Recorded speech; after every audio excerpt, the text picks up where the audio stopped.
আজকের দিনটা কিন্তু একদম অসাধারণ। একটি লাল রঙের বেলুন আর এক ঝাঁক আনন্দের মুখ, ব্যাস জমে উঠল আমাদের আজকের খেলা।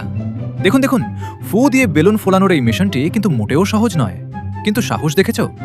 বাড়ির ছোট বড় সবাই কিন্তু নিঃশ্বাস বন্ধ করে তাকিয়ে আছে, কখন যে বেলুনটা বিশাল হয়ে ফেটে যায়। বেলুন ফুলে তো রেডি, আর অমনি শুরু হয়ে গেল রঙিন বেলুনের উৎসব। নীল, হলুদ, সবুজ, চারিদিকে শুধু বেলুন আর বাচ্চাদের হাসির কলরব। গাছে বেলুন আটকে গেল তো কি হয়েছে? এই আনন্দের কোনো বয়স হয় বলুন? দেখুন না, আমাদের দাদিমাও আজ যেন এক লহমায় ছোটবেলায় ফিরে গেছেন।